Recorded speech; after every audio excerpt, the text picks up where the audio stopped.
WhatsApp, jumpa lagi guys sama kita guys. Untuk edisi kali ini kita upload yang agak malam, sinar lampunya terang banget ini. Untuk kali ini kita akan bahas beberapa kesalahan ataupun yang harusnya nggak dilakukan oleh penghobi ya. Terus stay tune di sini, jangan lupa like and subscribe-nya. Oke, kita lihat dulu sambil kita lihat ke belakang seperti apa hal-hal yang harusnya tidak dilakukan untuk penghobi arwana para pemula ya. Yuk lanjut aja, kita mulai yang harusnya nggak dilakukan selama kita jadi penghobi arwana. Yang pertama yaitu kita nggak boleh memberikan pakan ikan itu terlalu over, karena efeknya di mata sama di amonia yang ada di akuarium. Di akuariumnya terlalu banyak kotoran, di filternya numpuk, nanti itu jadi penyakit ya. Itu hati-hati juga buat penghobi awal. Terus jangan sampai kita terlena. Jangan sampai kita terlena, maksudnya seperti ini. Bila mana kita sudah mengganti air baru, kita harusnya nggak boleh mengganti air dan segini dihabiskan sampai ke bawah atau ke pres badan ikan, terus setelah itu dinaikkan lagi, nggak boleh. Maksimal mengganti air untuk arwana maksimal itu 40%, nggak boleh sampai lebih. Dan mesin usahakan tetap nyala supaya airnya cepat terlarut, seperti itu ya. Yang gak kalah pentingnya yaitu pompa harus ideal untuk mengefektifkan kotoran di ikan bisa langsung masuk dan terserap oleh filter. Nah, untuk filter sendiri itu masih kotor ya, belum aku ganti. Soalnya tadi habis aku bersihin kaca-kaca akuariumnya. Kalau filter saya cukup ringkas, paling pakai lampu UV di dalam pipa pralon, terus kapas putih, kapas hijau, kapas hitam, sama biobol, itu aja sih. Jadi kalau kita campur pakai garam ikan nggak beresiko di ikannya. Terus selanjutnya kalau saya lebih suka pakai wave maker ya, supaya kondisi air tetap bergerak dan ikan juga lebih nyaman di situ, karena harusnya juga kan nggak begitu gede. Nah, jangan lupa kalau pelihara arwana itu harus ditutup atasnya nih, supaya ikan juga kalau lapar nggak loncat. Jangan pakai kaca aja nutupnya. Kesalahan ataupun yang harusnya nggak dilakukan oleh penghobi ya. Terus stay tune di sini, jangan lupa like and subscribe-nya. Oke, kita lihat dulu bentuknya.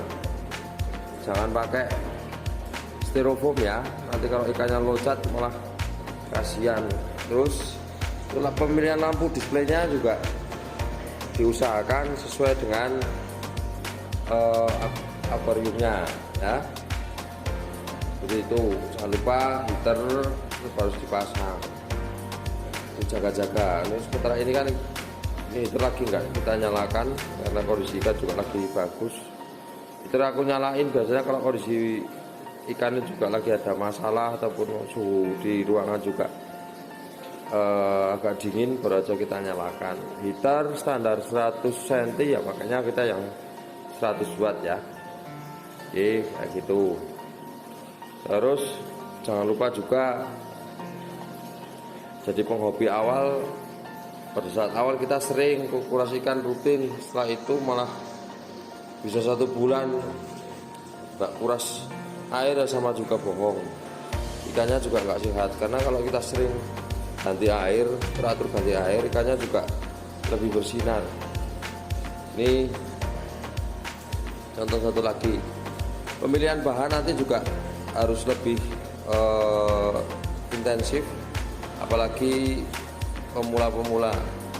Jangan lihat harga murah yang bagus banyak, yang mahal nggak mungkin kalau nggak bagus kan, kayak gitu.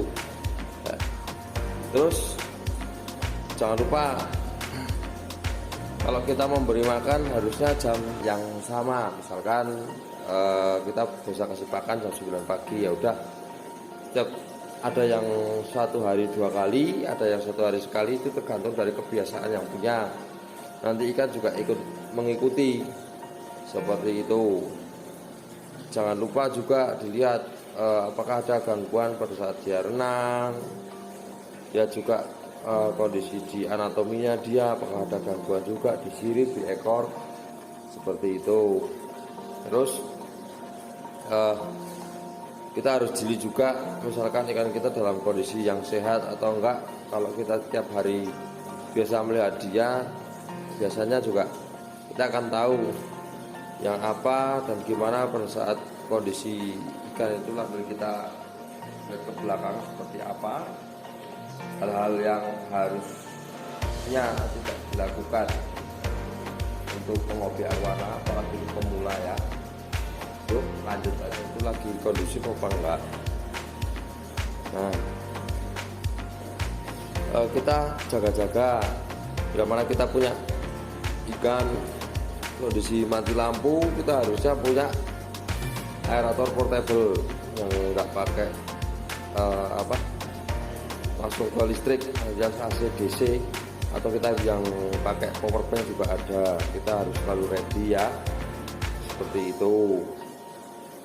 Terus apalagi ya, hobi yang harusnya jangan dilakukan. Untuk tank mat, sebenarnya tank mat itu sifatnya bukan wajib ya. Beberapa ikan ada yang karakternya nggak mau di tank mat, ada juga yang ikan maunya harus ada tank matnya, ada yang seperti itu. Terus untuk tank matnya sendiri, pemilihannya sebenarnya setiap ikan juga punya karakter sendiri-sendiri ya.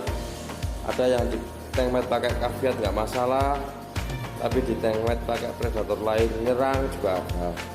Ada yang di tank mat pakai predator lain nggak nyerang, tapi di tank mat sama caveat ataupun American flag nyerang juga ada. Kalau urusan tank mat itu tergantung sama pemiliknya ya. Kalau pemiliknya kondusif, ikannya juga settle suka, ya nggak masalah. Kalau enggak ya juga nggak masalah ya, kayak gitu ya. Hati-hati juga untuk penggantian air, apalagi pakai air PDAM, itu kita juga harus hati-hati. Misalkan pun berani langsung nggak masalah, tapi cuma paling 30% ya. Tinggal 30% kalau air PDAM langsung. Alangkah lebih baiknya pakai air galon yang pH-nya lebih stabil. Tapi kalau saya sendiri masih pakai air PDAM langsung, nggak masalah.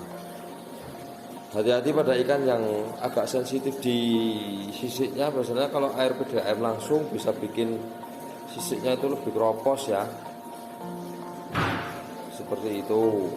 Oke, sementara itu aja. Nanti kalau ada pertanyaan langsung di-share di kolom komentar. Oke, terima kasih. Menonton ikan sebentar ya.